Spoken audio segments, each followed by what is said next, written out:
Hey y'all, good evening. How's everyone doing? Gosh, this microphone needs to be setting up higher. Let me look at my live chat. Charlie Girl says, Cheryl T. Hey y'all, what have y'all been doing today? I feel like today has been like the longest day, y'all. I feel like I've done like a million things. Hey Shine On, morning. Happy Sunday.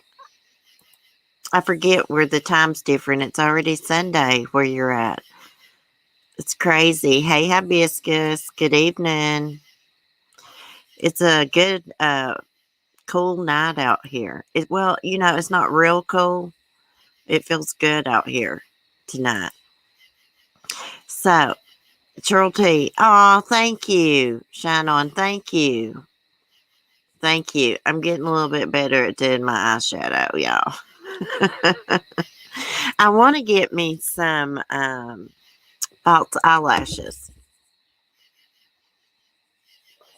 Let's talk about a little YouTube gossip for just a second. Did y'all see where the Interview Rooms channel was terminated? I've been hearing some not so good things about him, but I hate to see anybody's channel like terminated. Hey, Red Rhyme, how are you doing? I don't know how y'all feel about it. I mean, if somebody's just, evil, yeah. I don't care if they're terminated, but, I just hate to see anybody's channel. I don't know why they terminated him for. I don't know. I heard something about him accusing somebody of being like Brian Laundrie or something. And like thousands of people went and attacked this guy or something, I believe, on Twitter, something like that. Yeah, so I don't know if that has anything to do with it. Jealous little YouTuber. Yeah, like, even though he struck my channel, and I'm still not too happy about that. I don't like to see anybody get their channel, just took down. But when you got a lot of subscribers like that, you got to watch what you say and not accuse people of stuff, Girl, YouTube responded to him on Twitter and he deleted it. It said basically you were just mass flagged. You did something wrong and it's your email. Why? And if not, then contact us. So what does that mean, Red Ram? Red Ram says, I have the tweet, by the way. Do you send it to me? Send it to me. Well, I mean, I'm not sure why people were flagging him, but like I said, I've been hearing he's been doing saying some shady things. But anyways, tonight we're going to talk about Ronald Clark O'Brien, the man who killed Halloween. He ruined Halloween in 1974. I'm going to tell y'all all about him, read to y'all. We'll look at some old articles and stuff too, but he poisoned his son. I believe his son's name is Timothy O'Brien. He poisoned his candy, his pixie stick. Y'all know what pixie sticks are. If not, I'll pull up a picture. Basically looks like a little straw or tube, and it's got like powdery, sugary stuff in it. I love pixie sticks. I wish I could have got some and had them for the string. What am I doing here? Okay, let me get his picture pulled up here. Check Discord. Okay, hold on one sec. I will. I'm using my phone. I'm trying to get this picture pulled up here. Okay, did it share it? Hold on. What in the freak? God almighty, I hate technology. Share it, damn it. Okay. There we go. There he is. And allegedly, he wanted to kill his son for insurance money. He was broke. Let me check Discord real quick, and I'm going to read to y'all about this case. We're going to do some Halloween murders.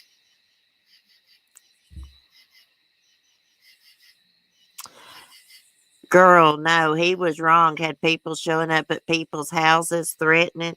Oh, really? See, I didn't know all that. I don't keep up with all that drama. I knew he'd been doing some shady things.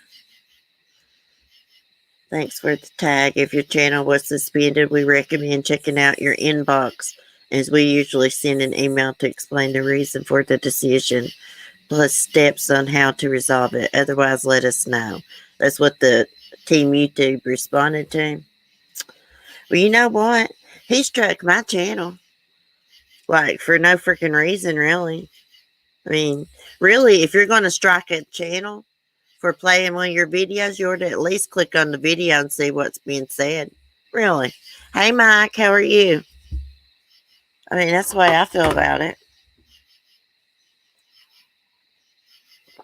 Anyways, next week on our member stream, we're going to be talking about a woman who actually murdered her husband on Halloween, had his body in the garage, and then went and handed out candy to the trick-or-treaters.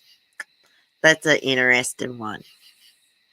Shine on, he did so wrong, but so has many others. Be one rule for all. He did delete, but too little too late. Creators have a responsibility and should be held accountable. Yeah. Yeah, that's why you shouldn't do shady stuff. I don't do shady stuff.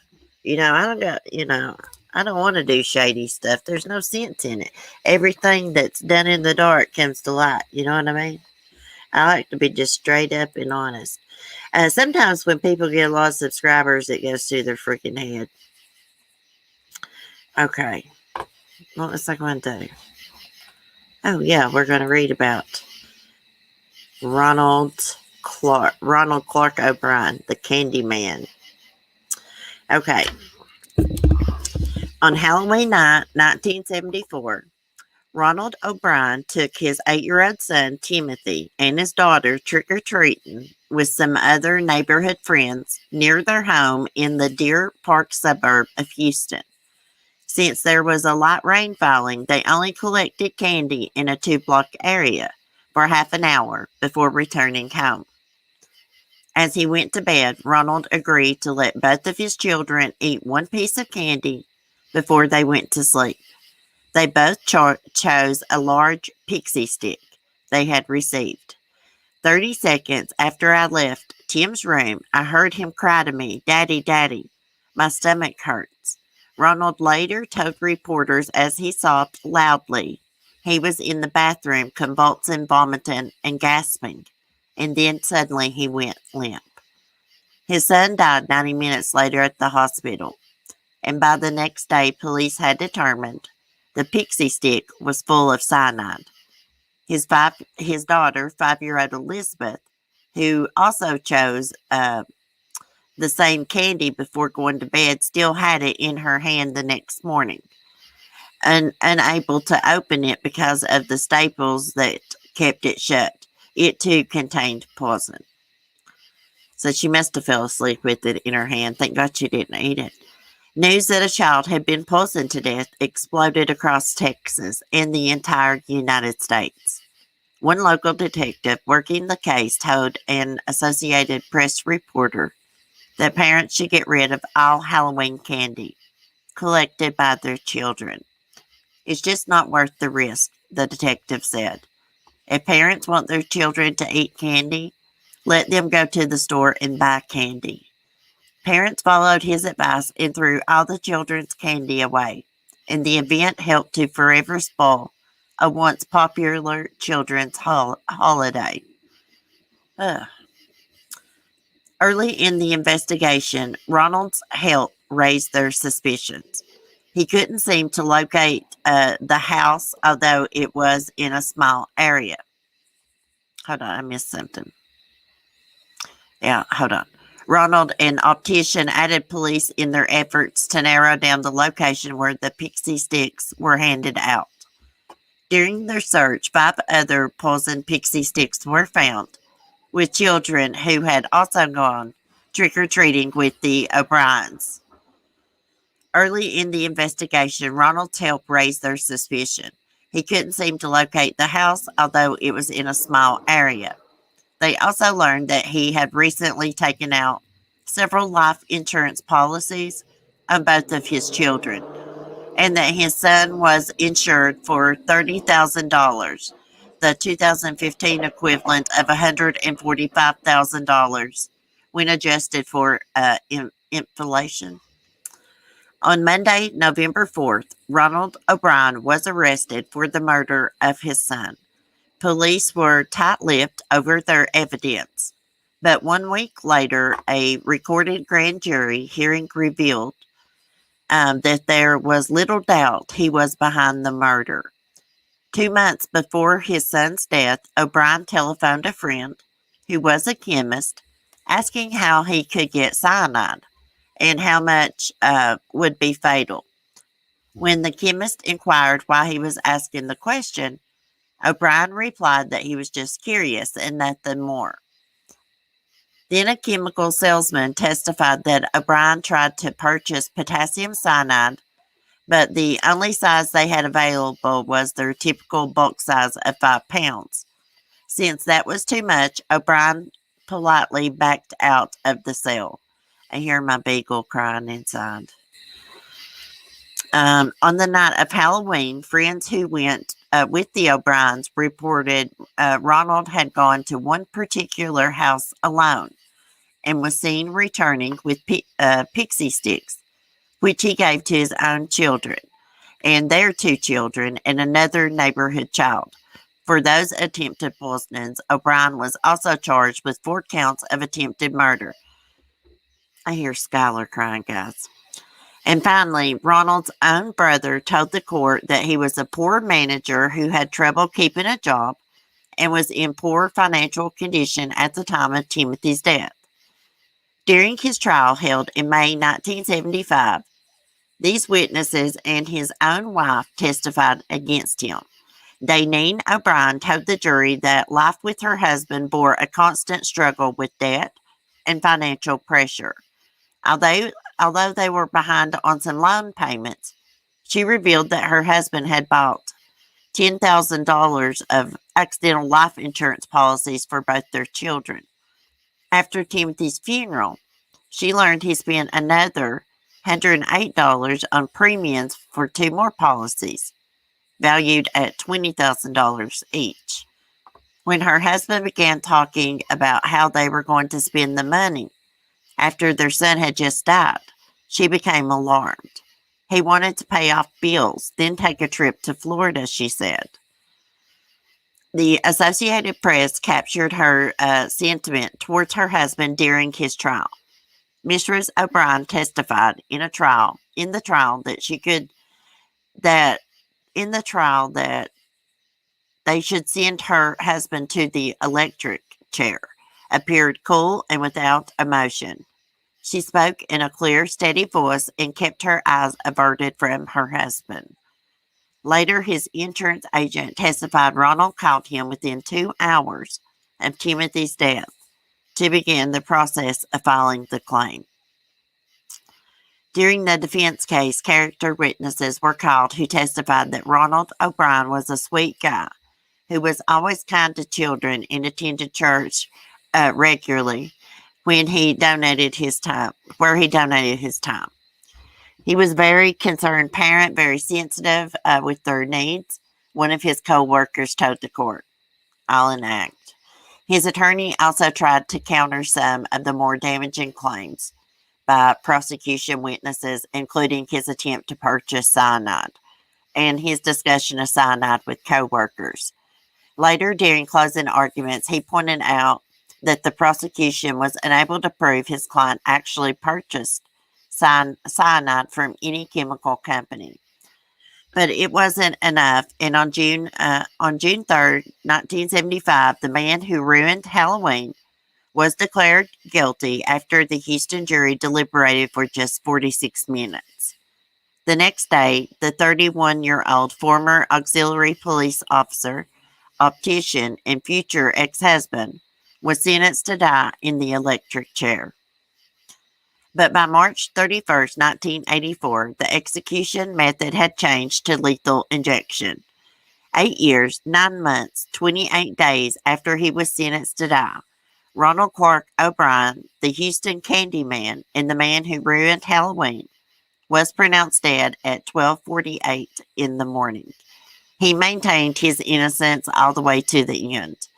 In an interview before he died, the reinvigorated Christian said, "Because I have no guilt, I've really got nothing to worry about." The miracle he was hoping for never came. In his final statement, he applied his faith to forgive those who were about to wrong him.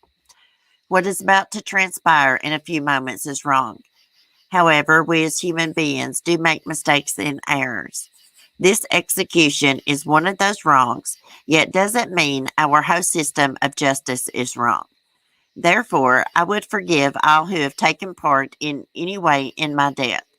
Also, to anyone I have offended in any way during my 39 years, I pray and ask for your forgiveness, just as I forgive anyone who offended me in any way. I pray and ask God's forgiveness for all of us, respectively, as human beings. To my loved ones, I extend my undying love. To those close to me, know in your hearts I love you and all. God bless you all, and may God's best blessings be always yours. Ronald C. O'Brien. P.S. During my time here, I have been treated well by all TDC personnel. Outside the Huntsville, Texas prison, employees from a local bar handed out pixie sticks to 200 to 300 people who had gathered outside the death chamber. Hold on, we're going to look at some more stuff about this weirdo. Let me take this down. Let me find something else real quick here. I got a little clip of a reporter outside the courtroom when his trial was going on. Let me get it pulled up.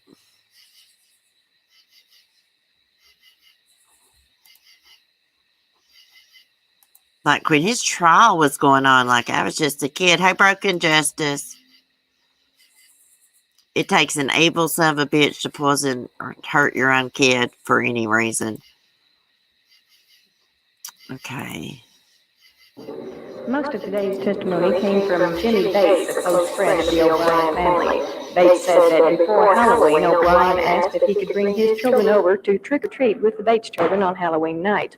Both families ate dinner together, and then the fathers took the children trick-or-treating. Bates said O'Brien went to one house where no one appeared to be home, and after the children had scampered ahead to the next house, O'Brien came off the front porch carrying the pixie sticks. He gave the pixie sticks to the children and then later took them back and said he wanted to stop at his car for a moment. Bates said when O'Brien came back into the Bates house, he returned the pixie sticks to the children. Later that night, Timothy O'Brien died from eating a poisoned pixie stick. The house that he claimed he got the pixie sticks from, nobody was home there. Nobody was giving out candy there. They was out of town.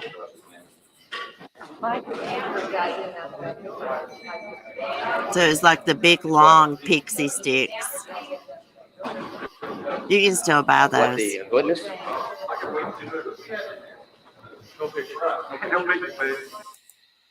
Judges have been honored. Okay. Let's see, what else do I have? Um,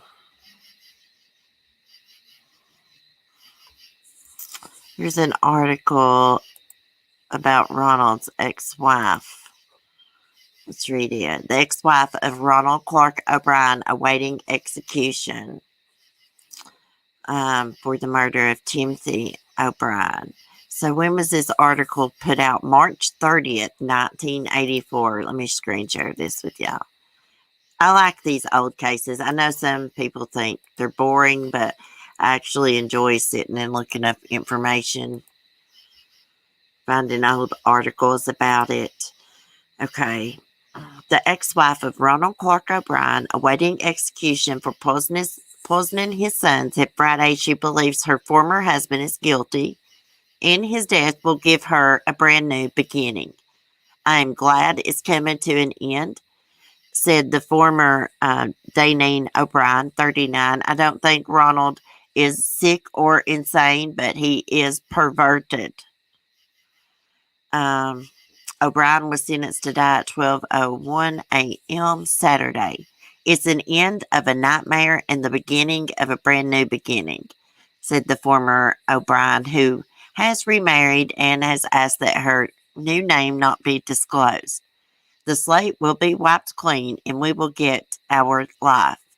The former Mistress O'Brien said, however, she holds no ill will against her ex-husband. Oh, I sure would. I would hate that son of a bitch. I don't hate Ronald. I just feel nothing. She said in an interview with UPI. She had refused until Friday to be interviewed since her ex-husband's trial and conviction 8 years ago. She said she has remarried, continued her life, although she has for the past 9 years felt a void following the death of her son Timothy on Halloween night 1974. He died by eating candy laced with cyanide. Authorities said the father, scheduled to die early Saturday, had hoped to collect insurance money. She said she was nervous, but hoped she and her 15-year-old daughter Elizabeth could put behind them the ordeal. So the daughter Elizabeth was 15 when her dad was executed, and he died by lethal injection. My concern during these years have not been for myself. They have been with my daughter. She has done remarkably well until the last few days, she said. She said about 6 months ago, Elizabeth wanted to contact and visit O'Brien on death row, but she adamantly prohibited her daughter from making any contact with her father. She has no ties to him. I think she has struggled through that, but she accepts the fact that he intended to kill her too, she said. We've referred to him in this house as Ronald, and he is her biological father only and nothing more, she said. She said before the trial in 1974, she would visit her husband each week at the Harris County Jail, and each week he would cry and tell her of his innocence. He was so convincing. Sometimes I thought, what if he's telling the truth? But I knew he was lying, she said. She said before her son's death, her husband made an appointment with an insurance agent to buy life insurance policy for her. I think I really was the original intended victim, she said. The appointment was canceled because the couple did not have the money to pay the policy premiums. There were early signs in our marriage that he was a liar. He only admitted to me once that he lied, but never about Tim's death, she said. But I know in my deepest of hearts that he's responsible for my son's death. She remembered once before Tim's death, O'Brien quoted the Bible story about how Abraham must have felt about losing and sacrificing his only son. I just started putting all those things together. He was my husband and I wanted to believe him, she said. But knowing him and living with him almost 10 years, I knew it was possible.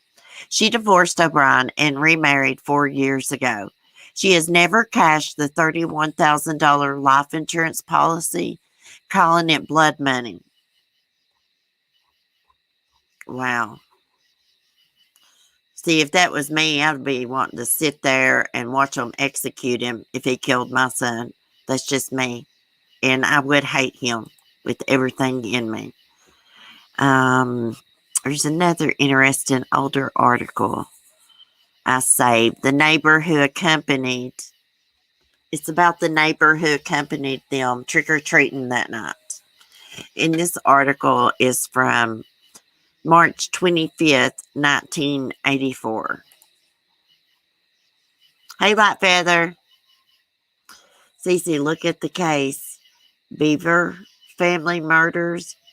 Is that where the two brothers killed their family? Is it Beavers or Bevers?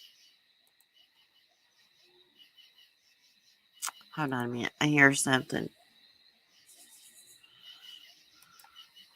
Timothy's here with me, but he's over at my neighbor's. His little friend, hanging out with his little friend. It gets creepy out here. It's so dark. Okay, Deer Park, Texas. The neighbor who accompanied condemned killer Ronald Clark O'Brien on a deadly Halloween outing 10 years ago said there is no doubt O'Brien killed his own son with poison candy and should die for it. As much as I would like to say I feel sorry for him, I don't. The death penalty is bad, but it's not as bad as that little boy's death, Jimmy Bates said. Bates' son, Mark, and daughter Kim were among 5 children who Bates said O'Brien gave cyanide-laced giant pixie sticks while trick-or-treating Halloween night 1974.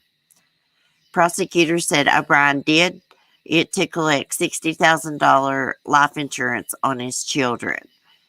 O'Brien, 39 at the time of this article, after nearly 10 years on death row, is scheduled to die by lethal injection 12:01 a.m. Saturday. He maintains he was made a scapegoat by a panic-stricken working-class neighborhood near Houston. You know, during the 80s when I was growing up, like my mom always checked our candy because, you know, you always heard those rumors about people putting like razor blades in apples and poisoning candy and putting razor blades in candy, just crazy things. Supreme Court Justice Byron White last week rejected an appeal for stay of execution. The request is pending before the full court. Okay, O'Brien's conviction and penalty have been upheld by 8 state and federal courts in 9 years. He was scheduled to die last Halloween, but the execution was stayed. Yeah, they should have executed him on Halloween.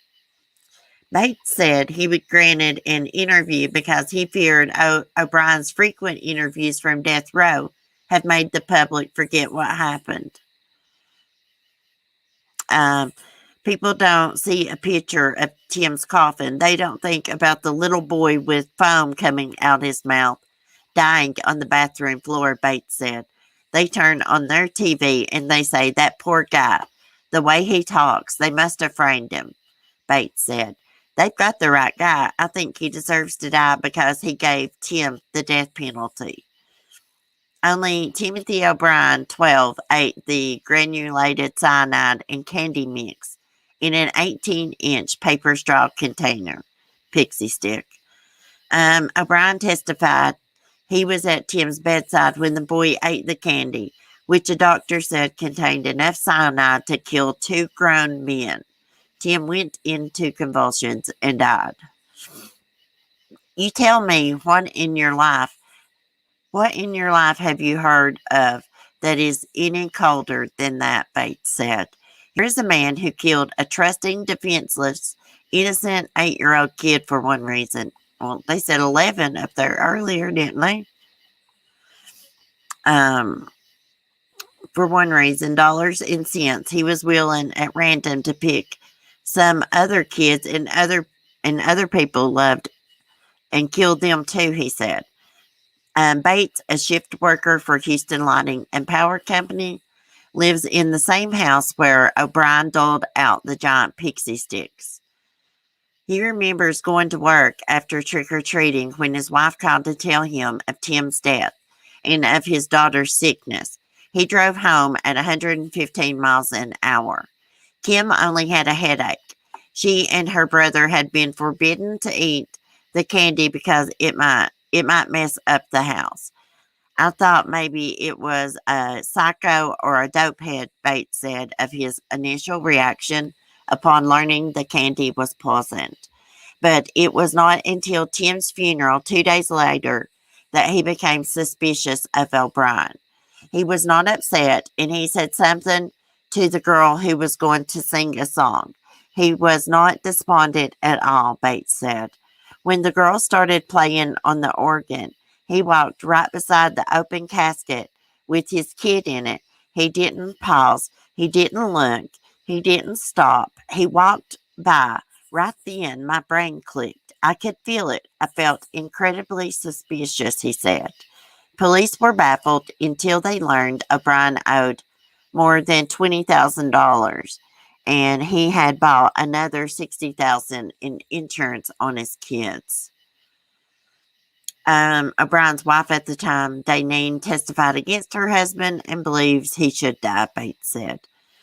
Neither she nor her daughter Elizabeth has seen O'Brien since the trial. Um, Once he's executed, there will be a big blow up in the paper, but there will be no more Ronnie O'Brien. It will die down and Dainine can go on.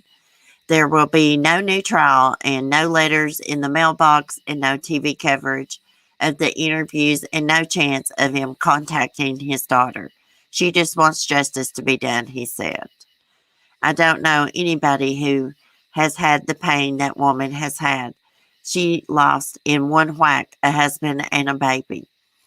He said she took no insurance money and remembered her say she would get by without it rather than have to spend money with blood all over it. Okay, so that is the case of the man who killed Halloween. I hope y'all enjoyed it. I know I'm not too good at this. Next week, we're going to talk about a woman who actually killed her husband on Halloween. He was 71 years old. After she killed him, she went on and handed out Halloween candy to the kids in the neighborhood, y'all. And her daughter helped get rid of her dad's body. I can't wait for Halloween, guys. I love Halloween, getting dressed up. We're going to have a Halloween stream. How you doing, Southern Mom? Hibiscus. We weren't allowed to eat any homemade candy. Had to be sealed, and parents had to check our candy. I did the same with my daughter. Yeah, that's why my mom was. Light Feather, you're good at this, Cece. Oh, thank you. I like the older cases. This was a sad case. Can you imagine? He knew what was going to happen to his son, and he gave him that pixie stick and stood by the bed as his son convulsed and foamed at the mouth and stuff and probably threw up and everything. Southern Mom, sounds like a family affair. Yeah, well, her daughter, in the other case, her daughter wasn't involved with the murder, but, she did, help with the body, move the body and stuff. And it was, she killed her husband all over money, too. Just think about it. Her husband's dead body laying in the garage, and she's at the front door handing out Halloween candy to little children. It's creepy as hell, guys. Well, guys, I guess I'm going to get off here. I hope you guys have a good night. I may see y'all in the morning. I'm going to get off here and call my son and get him to walk home. I'll probably have to walk up there and get him with the flashlight. I don't want him to walk all the way home by himself. I'm a mother hen, y'all. Anyways, I love y'all. Thanks for chatting and listening to me read about the man who killed Halloween. Love y'all. Have a good night. Be safe. Be kind. Peace.